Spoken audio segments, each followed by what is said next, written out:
এখানে আসার পরে আমি 16+ ডায়াবেটিক্স।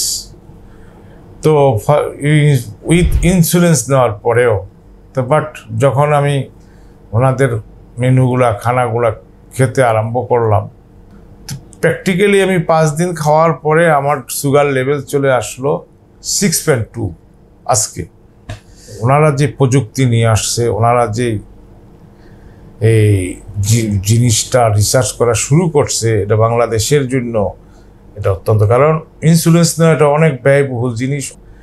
আসলে আমি বিশেষ করে আমেরিকান ওয়েলনেস সেন্টারকে স্বাগত জানাই, ধন্যবাদ জানাই, মোবারকবাদ জানাই।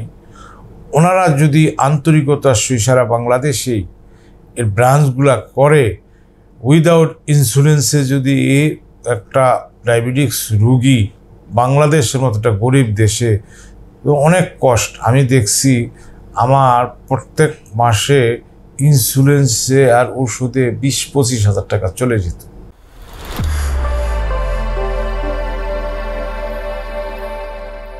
আসসালামু আলাইকুম সম্মানিত দর্শক মণ্ডলী, আজকে আপনাদের সামনে আরও একটি সফলতার গল্প শেয়ার করতে এসেছি।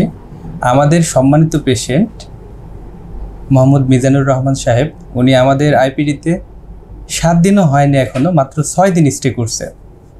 তো আমি বেশি কিছু বলবো না, আমি জাস্ট ওনার কাছ থেকেই ব্যাপারগুলো জানতে চাই, ওনার এক্সপিরিয়েন্সটা আসলে কী ছিল এবং উনি কিভাবে এত মিরাকেলাসলি ইনসুলিন ছেড়ে দিয়ে ওনার এখন ডায়াবেটিস সম্পূর্ণ কন্ট্রোলে। উনি যখন প্রথম আসে, ওনার ইনসুলিন নেওয়ার পরেও ওনার সুগার লেভেল ছিল 16+, 16-র উপরে।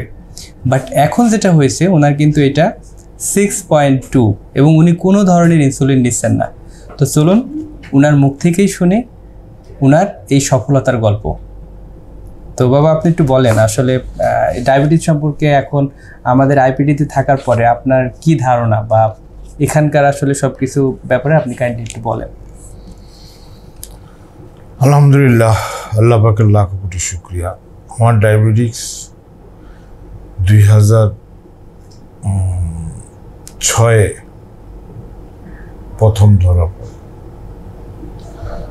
তখনই প্রথমেই আমাকে যেটা দেখতে হয়েছে 19+ ছিল। তারপরে ডাক্তারের কাছে গেলাম, স্যাক্রিন ট্যাবলেট দিল, অনেকদিন খেলাম, 1, 2, 3 এরকম খাইতে খাইতে একটা লেভেল আইসা গেল। তারপরে আমাকে ইন্স্যুরেন্স ডাক্তার দিলেন। ডাক্তার বললেন যে এই মুহূর্তে আপনার ইন্স্যুরেন্স ছাড়া কোনো বিকল্প নাই। ডাক্তারের সাথে পরামর্শের মাফিক আমাকে ইন্স্যুরেন্স সকালে বিকালে দেওয়া শুরু হলো। ওখানে দেওয়ার পরে আমি ইন্স্যুরেন্স দিলে আমার সুগার কন্ট্রোল থাকে, প্লাস ওষুধও দিতে হয়। তো বিভিন্নভাবে আমার নাভি এই সুই দিতে দিতে দিতে আমি বিরক্ত, অস্থিরতা বোধ করতাম। তো এই অস্থিরতাটা আমাকে খুব মেন্টালি পেইন দিত। তো কাজেই আমি বিকল্প চিন্তা করলাম যে চেন্নাই গেলাম। ওইখানে যাওয়ার পরে ওনারাও ইন্স্যুরেন্স অ্যাড করে দিলেন। Novamix 30 দেওয়া শুরু করলাম। তখন মানে শুরু থেকে Novamix 30 আমি দেওয়া শুরু করি। কস্টলি, যেটা বাংলাদেশে স্কোয়ারে আছে এটার চাইতেও কস্টলি। তো এরকমভাবে দিতে দিতে ওখানেও আমার সুগার লেভেল কোনোভাবে কন্ট্রোল আসছিল না। আমি ইন্স্যুরেন্স দিয়ে যেতাম। অনেক সময় দেখা গেল ইন্স্যুরেন্স দিতে মনে থাকে না, আর খাওয়া দাওয়া মানে তেমন একটা আসলে কেয়ারফুলি ছিলাম না, সত্যি কথা বলতে, যে খাবারের সুগার বাড়ে কমে এটাও বেশি একটা। ইন্স্যুরেন্স দিতাম কমতো, এটা স্বাভাবিকভাবে, কিন্তু দিতে দিতে একটা পর্যায়ে আসলো আমাকে ইনসুলিনও কাজ করতেছে না। আর যদি ইন্স্যুরেন্স দেওয়া বন্ধ করি, খাওয়া দাওয়া কন্টিনিউ করি, তাহলে দেখা যায় 20+, 28, 27, 29, 32 হয়ে যায়। যে কোনো খাবারে ভালো লাগতো না, মিষ্টি জাতীয় খাবারে। আমি মিষ্টি তেমন পছন্দ করতাম না, কিন্তু ইদানিং এমন হয়ে গেছিল যে মিষ্টি ছাড়া কোনো খাবারই আমার কাছে ভালো লাগতো না। তাই এটা ডায়াবেটিস হওয়ার কারণেই কিনা আমি বুঝতে পারি না। হ্যাঁ, ডায়াবেটিস হওয়ার কারণে এবং ইনসুলিন রেজিস্ট্যান্স থাকার কারণে। তো আসলে তো আমি খুব চিন্তিতর মধ্যে ছিলাম, বাসায় সবাই চিন্তিত ছিল। তারপর আমি খামখেয়ালিভাবে কোনোটা মানতাম, কখনো মানতাম, কখনো মানতো না, বিরক্ত হতে চলে আসছিল যে এত মানা কি দরকার, যা হয় হবে আল্লাহ ভরসা, এরকমভাবে চলতেছিলাম। তো একটা পর্যায়ে আইসা দেখলাম যে আমার চোখে বিশাল এফেক্টেড। চোখের ডাক্তার বলল যে আপনার কোনো কিছুতে কিছু হবে না ডায়াবেটিস না কন্ট্রোল করলে। তো এই কথা আমি ভীষণভাবে আসলে উপলব্ধি করলাম, আসলে কথাটা তো ঠিক, কিন্তু কী করে সম্ভব ডায়াবেটিস কন্ট্রোল করা? আসলে এটা তো আমার জন্য সো টাফ ম্যাটার, বাট করতে হবে। এরকম একটা পরিকল্পনা নিলাম। তো আমার ছেলের বৌমা আমাকে বললো যে আপনাকে আমি একটা সাজেস্ট করবো, আপনি 7 দিনের জন্য একটা জায়গায় যান, ধানমন্ডি একটা ক্লিনিক ভালো শুনছি, আপনি ওখানে যান। ওখানে গেলে হয়তো 7 দিনের জন্য আপনি কন্ট্রোলে হয়ে যাবে। আপনারা নাকি কোনো ইন্স্যুরেন্স দেয় না, মেডিসিনও লাগে না, খাবারের মাধ্যমেই সব কিছু কন্ট্রোল করা সহজ। তো এই সাজেশন শোনার পরে আমার কাছে মানে 2 দিন পর পরই বলতো, কিন্তু আমি আসলে তক্কা করতাম না, রিয়েল ইফেক্ট। বাট বললো যে ইন্স্যুরেন্স ছাড়াই আপনি ডায়াবেটিস কন্ট্রোল হবে। তো আমি বললাম যে এটা কী করে সম্ভব, যে জায়গায় ইনসুলিন আমার কন্ট্রোল হচ্ছে না, তো এখানে কী করে সম্ভব? তারপর অনেক পিড়াপিড়ি, ছেলের বউ তো মেয়ের মতন অনেক পিড়াপিড়ি করে। পরে একদিন সে জোর করে আমাকে এই আমেরিকান ওয়েলনেস সেন্টারে অ্যাড্রেসটা জোগাড় করে আমাকে দিল। আমি আসলাম, আসার পরে তাও মানে খামখেয়ালিভাবেই সন্ধ্যার সময় আইসা ঢুকলাম। পরের দিন ডাক্তার দেখালাম, ডাক্তার কিছু টেস্ট দিল। দেওয়ার পরে এই ডাক্তার সাহেবের সাথে কথা বলতেছি, উনি আমাকে টেস্টগুলো দিলেন। দেওয়ার পরে উনি টেস্ট করার পরে বললো যে বাবা, আপনার তো ইনসুলেন্স বডিতে পর্যাপ্ত পরিমাণ তৈরি হওয়ার মতো সুযোগ আছে, আপনি কেন ইনসুলেন্স নিচ্ছেন? তো আমি বললাম যে আসলে এরকম তো কোনো ডাক্তারই আমাকে এরকম সাজেশন করে না, আপনি এইভাবে বললেন। বলছে হ্যাঁ, আপনার যে জায়গায় 2 থাকলে আপনি ইনসুলেন্সের মাত্রা ওভারকাম করা যায়, যে জায়গায় আপনার 12 আছে, 12 আছে, এটা তো আপনার জন্য একটা বিশাল সাপোর্ট, আপনি কেন ইনসুলেন্স নেবেন বলেন? তা আমি বললাম যে কী করতে হবে? যে খাওয়া কন্ট্রোল করতে হলে আপনার শরীরে প্রচুর চর্বি জমে গেছে ইনসুলেন্সের কারণে, কোলেস্ট্রল বেড়ে গেছে ইনসুলেন্স দেওয়ার কারণে।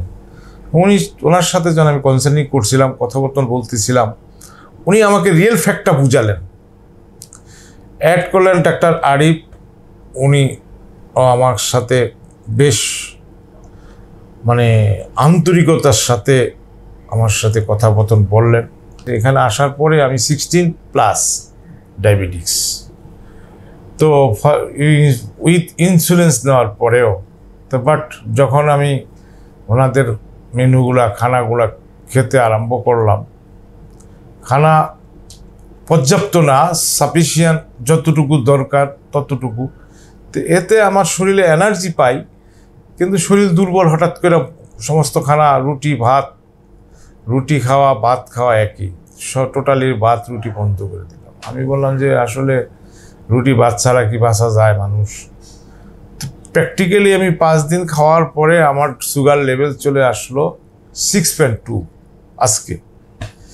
তো আমি এই ব্যাপারটা খুবই খুশি যে এরকম যে জায়গায় ইনসুলেন্স নিয়ে আমি কন্ট্রোল করতে পারি নাই, সে জায়গায় খাবার মাধ্যমেই দিচ্ছে। এর মধ্যে আমাকে দিচ্ছে ব্ল্যাক টি, হলুদ দিয়া চা বানানো, হলুদ প্লাস রসুন প্লাস পুদিনা পাতা এবং পেঁপের জুস, এই সমস্ত খাবারগুলো আমাকে প্রেশার দিয়ে ওকে খাওয়াইতে পারতো না।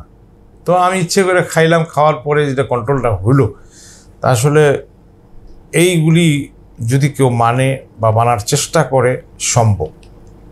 যেহেতু আমি আমার প্র্যাকটিক্যাল লাইফে সম্ভব দেখলাম, এটা সম্ভব খাওয়ার মাধ্যমে। এবং ওনারা যে প্রযুক্তি নিয়ে আসছে, ওনারা যে এই জিনিসটা রিসার্চ করা শুরু করছে, এটা বাংলাদেশের জন্য এটা অত্যন্ত, কারণ ইন্স্যুরেন্স নেওয়া এটা অনেক ব্যয়বহুল জিনিস, অনেক কষ্টকর, অনেক ঝামেলা জিনিস। ইন্স্যুরেন্স ছাড়া লাইফ অনেক সুন্দর যদি আমরা, তো বেশি দিন ইন্স্যুরেন্স মানে হওয়ার নিতে নিতে নিতে নিতে এটা বিরক্তিকর ভাব হয়ে গেছে। আমার ডায়াবেটিস সুগার কন্ট্রোল না হওয়ার কারণে আমার চোখের সমস্যা হয়ে গেছে, আমার পায়ের সেন্স কমে গেছে, পানি এসে গেছে। তো সবগুলোই এখন আলহামদুলিল্লাহ শরীরে পানিও নাই, আল্লাহ শুক্রিয়া। এবং আমার সুগার লেভেল কন্ট্রোলে, এবং পায়ের জ্বালা পোড়া যেটা হচ্ছে, এটা আমার বিশ্বাস ওনারা বলতেছে যে আপনি ডায়াবেটিসটা কন্ট্রোল করলে আপনি এটাও চলে যাবে। আসলে আমি বিশেষ করে আমেরিকান ওয়েলনেস সেন্টারকে স্বাগত জানাই, ধন্যবাদ জানাই, মোবারকবাদ জানাই। ওনারা যদি আন্তরিকতার সহিত সারা বাংলাদেশেই এর ব্রাঞ্চগুলা করে, উইদাউট ইন্স্যুরেন্সে যদি একটা ডায়াবেটিক্স রুগী বাংলাদেশের মতো একটা গরিব দেশে অনেক কষ্ট, আমি দেখছি আমার প্রত্যেক মাসে ইন্স্যুরেন্সে আর ওষুধে 20-25 হাজার টাকা চলে যেত। ডাক্তারের সাথে কনসাল্টিং করে যেটা বুঝলাম, এই জন্য আমি সচেতনতার সাথে বলবো, যদি আমি ডায়েটে, মেডিসিনে যাব না, ডায়েটে যদি আর ডিসিপ্লিনে যদি আমি কন্ট্রোল হইতে পারি, তাহলে আমি 3rd স্টেজে কেন যাব। মাশাআল্লাহ, বাবা কত সুন্দরভাবে এক্সপ্লেন করলেন ওনার অভিজ্ঞতা। উনি জাস্ট ওনার অভিজ্ঞতা শেয়ার করছে। তো আপনারা হয়তোবা এই অভিজ্ঞতার মাধ্যমে অনেক শিক্ষা নিতে পারেন, বিশেষ করে যাদের টাইপ 2 ডায়াবেটিস আছে এবং দীর্ঘদিন যাবত এই সমস্যায় যারা ভুগছেন, তারা কিন্তু চাইলে এটা খুব সহজেই কন্ট্রোল করতে পারেন। টাইপ 1 ডায়াবেটিসের ক্ষেত্রে হিসাবটা একটু ভিন্ন, কিন্তু টাইপ 2 ডায়াবেটিস যাদের আছে, যেটার পরিমাণ প্রায় 95% প্লাস, তো এই ধরনের ডায়াবেটিসে যারা ভুগছেন তারা আমাদের আমেরিকান ওয়েলনেস সেন্টারের যে 7 ডে এবং 14 ডেজের যে আইপিডি প্যাকেজ আছে, সেখানে ইনক্লুডিং হয়ে আপনারা কিন্তু খুব সহজেই টাইপ 2 ডায়াবেটিস থেকে বের হয়ে আসতে পারবেন ইনশাল্লাহ। তো আজকের মতো এই পর্যন্তই, দেখা হবে নতুন কোনো সফলতার গল্প নিয়ে। সেই পর্যন্ত সকলের সুস্থতা এবং দীর্ঘায়ু কামনা করছি। ধন্যবাদ। আসসালামু আলাইকুম।